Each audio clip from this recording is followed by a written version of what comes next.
We know what their goal is, what they've been told to do.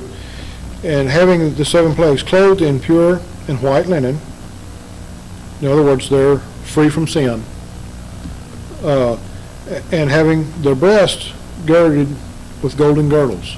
And here's the little bit of the controversy in this chapter, in these verses. This breast girded with golden girdles. Some will try to say that these angels were pictures of priests, or were priestly angels, is what they'll refer to sometimes. The priest did, if you go back to the Old Testament, the priest didn't wear a girdle around their breast. They wore a girdle around their loins. It's very specific. There's a difference. From my understanding, and I couldn't find the scripture on this, but according to tradition anyway, this girdle around the breast is a signification of judgment. It's they're passing out God's judgment on the wicked world.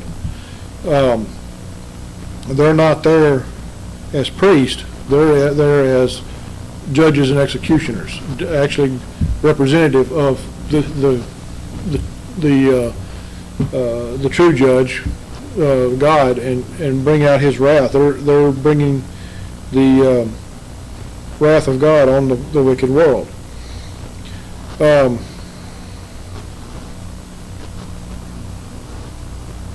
The Levite priest wore their girdles over their loins, not their breast. The girdle worn over the loins signifies a priest. The girdle over the breast signifies a judge or a magistrate. I couldn't find, and maybe I'm missing it. I tried to find, where we see the judges in the Old Testament, if it told what they wore, but I couldn't find anything on that. So I don't know if it's just not there. But when I said traditionally for a judge or a magistrate, you go back and look in world history, secular history, specifically in the Western world, Europe, and even in our own country, they, in the olden days, what we think of as a judge's robe now was originally referred to as a girdle, as a breast girdle. And that comes from Europe. And probably, I didn't trace it back far enough yet, maybe I will someday, but I would guess that probably comes from either Catholicism or Protestantism, one of the two, or maybe both, a combination of both. But the judges, you look at the judges, specifically in I think we see now those in the British Empire still wear what they have worn for several generations. There's been very little change in their clothing. They still wear their powder wigs and they're almost like priestly robes. They're way more fancy than the black robes that the judges in the U.S. wear. And there's a reason. If you go back and study European royalty and European politics, they have reasons for doing those things, and they are very specific on why they do those things. And it's a tradition. It's a tradition of man. Don't get me wrong, but a lot of times some of that stuff's based on biblical principles, and so some of these things that we see in the Scripture, we still see today as being practiced today. And so, I believe it is with this. The judge, where he says their breast girded with golden girdles, is referring to, in a woman it would be called a shawl, or a man it's maybe even like a cape that would cover. You remember, you've probably seen in the movies or seen pictures where they wore a cape. It would only came down to about here, it wouldn't even go down to their waist hardly. A short cape, and it would come all the way around to the front and close. Something similar to that. So, the priest wore a girdle that was what we would compare to as like an apron. It covered the front from the waist almost down to the knees. And some say it had straps and tied in the back like an apron. Some say it went all the way around. It depends on who you talk to. And there again, it's like some of the other things that we've looked at. You go on the internet, and every picture you look at is different. So everybody has their own idea, even among the Jews, as far as how the priest dressed. The high priest, if you remember, had a breastplate, but it was a breastplate. It didn't cover like a cape or like a girdle. It wasn't cloth. It was metal, and so it was hung. The pictures you see, it shows it's like a chain around his neck with a big plate with the 12 tribes listed on it. So there's a difference between that and what this judge's girdle would be. Now, in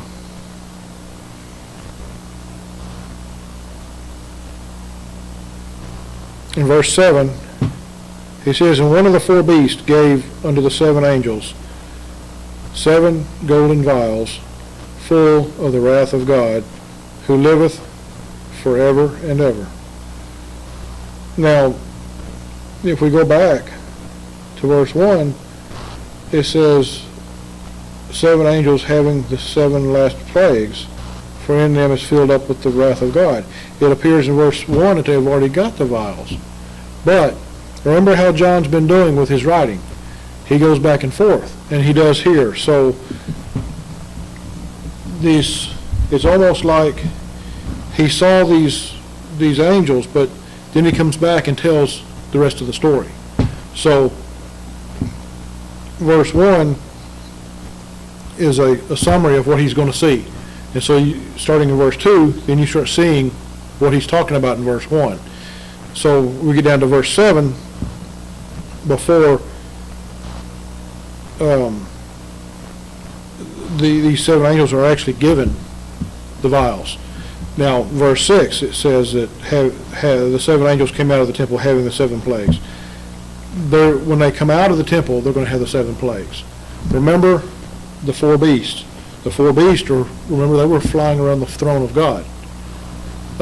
So if God is in the temple and his throne's there, wouldn't it make sense that when they come out, these 4 beasts are already there, these 7 angels, when they come out, all this is kind of, he's kind of talking backwards here. So when these 4 or these 7 angels come out, they've already been given the vials by one of the 4 beasts. And notice it's only one of the 4 beasts. And this is the same 4 beasts that we saw in chapter 4 and verse 6. If you go back there,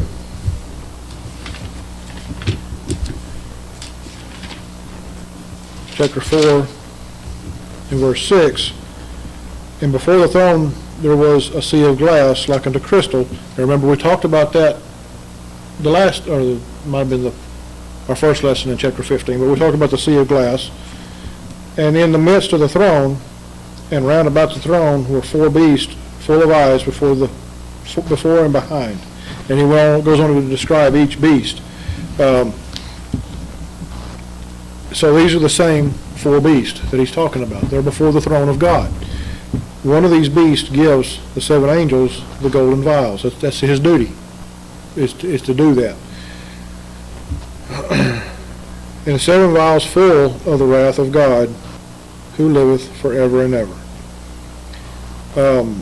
Verse 8, "And the temple was filled with smoke from the glory of God and from his power, and no man was able to enter into the temple till the 7 plagues of the 7 angels were fulfilled."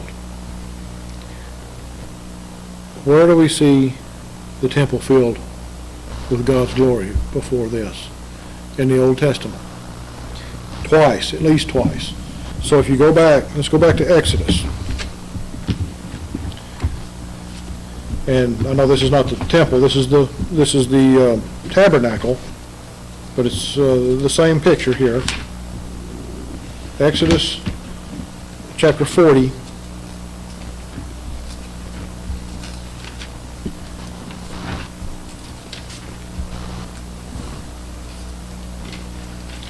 If you want to see about the priest's garments, look at chapter 39 sometime. Go back and look at that. That tells about the high priest Aaron and his garments, and it also talks about his sons' garments also who were under him. But in chapter 40, verses 34 and 35, this is once the tabernacle was completed. Then a cloud covered the tent of the congregation, and the glory of the Lord filled the tabernacle. And Moses was not able to enter into the tent of the congregation because the cloud abode thereon, and the glory of the Lord filled the tabernacle. And when the cloud was taken up from over the tabernacle, the children of Israel went onward in all their journeys. But if the cloud were not taken up, then they journeyed not till the day that it was taken up. For the cloud of the Lord was upon the tabernacle by day, and fire was on it by night, in the sight of all the house of Israel throughout all their journeys. So the cloud, it says, then the cloud covered the tent of the congregation, talking about the tabernacle, and the glory of the Lord filled the tabernacle. The glory of God was represented, the cloud is representative of the glory of God in this instance. It filled the tabernacle so much that Moses couldn't enter in.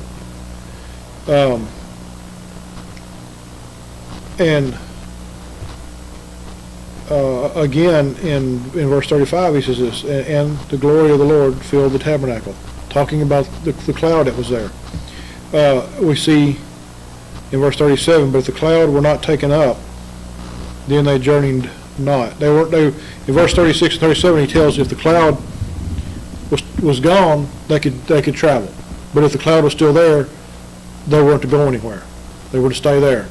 So if the Lord removed himself from the tabernacle, they could go. They knew it was time to travel. But if he was still there, he wasn't done with them for whatever reason. And there were different reasons if you go back and study on that. But he was there with them, and he was there. And then it says that for the cloud of the Lord was upon the tabernacle by day, and fire was on it by night, in the sight of all the house of Israel throughout all their journeys. When the Lord was there with them, that cloud was there in the day, and it was a fire by night. It was to protect them, to keep them warm. It was everything that the Lord is to us, to His people. The next place we're going to look at is in 1 Kings, chapter 8. And this will be when Solomon has a temple built. 1 Kings 8.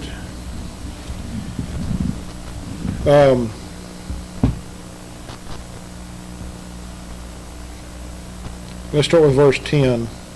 And it came to pass when the priests were come out of the holy place that the cloud filled the house. Oh, wait a minute, let's back up.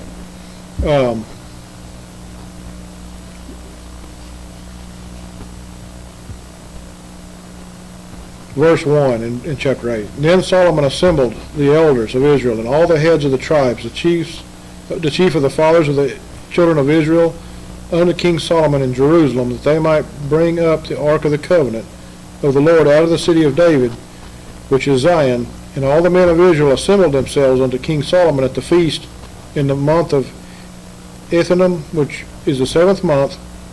And all the elders of Israel came, and the priest took up the ark. They brought the ark to Jerusalem to the temple, because the temple was finished. The temple was complete. This is the first temple that was built. And he says, and they brought up the ark of the Lord in the tabernacle of the congregation, all the holy vessels that were in the tabernacle, even those did the priests and the Levites bring up. Everything that was in the tabernacle, they removed from the tabernacle and took to the ark. To the temple.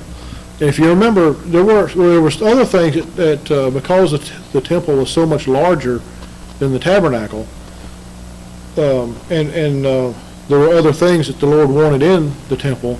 They remember that the temple was a permanent dwelling place on earth, not not the one in heaven, but the one on earth was the permanent dwelling place, supposedly, or a picture of a permanent dwelling place. Whereas the tabernacle was their mobile unit, if you will, or the one they traveled with.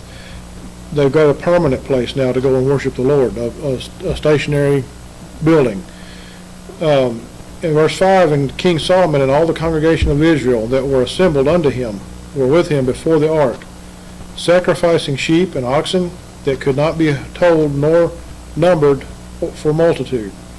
And the priest brought in the ark of the covenant of the Lord unto his place, into the oracle of the house, to the most holy place, even under the wings of the cherubims. For the cherubims spread forth their two wings over the place of the ark, and the cherubims covered the ark and the staves thereof above. And they drew out the staves at the ends of the staves were seen out in the holy place before the oracle, and they were not seen without, and there they are unto this day. There was nothing in the ark save the two tables of stone which Moses put there at Horeb, when the Lord made a covenant with the children of Israel when they came out of the land of Egypt. And it came to pass, when the priests were come out of the holy place, that the cloud filled the house of the Lord, so that the priest could not stand to minister because of the cloud, for the glory of the Lord had filled the house of the Lord. Here again, a cloud represents the glory of the Lord. The Lord comes, and the reason we see this both times, in the tabernacle and again in the temple, is because the Lord is pleased with what has been done. His people have done what he told them to do, whether it was Moses or it was Solomon and the people that were with him, the priest. They have done what, and God is pleased with the work that's been done. And so now God can come and worship, or can come and commune with man on earth through the tabernacle or through the temple at that time. And so we see when God's pleased, it's a cloud. But if you turn back to Revelation chapter 15, verse 8, the temple was filled with smoke from the glory of God. What changed? What's changed from the Old Testament to the New Testament, from the completion of the tabernacle and the completion of the temple to what's going on in chapter 15? Nothing's been completed here yet. You notice that? There's nothing. The temple's already there. It's not that it's complete. It says he's filled with smoke from the glory of God. The glory of God is represented as smoke. What do we think of when we think of smoke? Fire and destruction, don't we? And from his power, and no man was able to enter into the temple. No man, it says. He doesn't say anything about angels. He says man. No man can enter into the temple while that smoke is in there, just like it was when it was the cloud, because it's filled with the glory of God. But this time, God's glory it's different. It's his wrath. God's angry. God's his anger and his fury for his enemies. And it says the smoke is going to remain in this temple. It says till the 7 plagues of the 7 angels are fulfilled. Till those plagues are done, he's going to remain. His smoke, the glory of God, is going to remain in the temple, and no one's going to be able to enter while he's there, because of his anger and his fury for the wicked of this world. We're going to stop there for tonight. We're going to next time chapter 16 verse 1 says, and I heard a great voice out of the temple saying to the 7 angels, go your way, so and pour out the vials of the wrath of God upon the earth. So it's 16 is another continuation of chapter 15, but he goes back again. He goes, notice, he says in the first verse, I heard a great voice out of the temple saying to the 7 angels, go your ways. Back in verse 8 of chapter 15, that's already happened. So he's going back and forth again. So we have to compare these scriptures with, you can't skip chapters in Revelation. Some people try to do that in their studies, but I don't think that's doing the study justice, because there's too many times like here where one chapter is a continuation of the other chapter, and if you were to leave out chapter 15, you wouldn't have a clue what's going on in chapter 16. So that's why I like going verse by verse through these chapters, because you get to see everything. You don't get just part of the story, you get the whole thing. So we'll start with chapter 16 next time.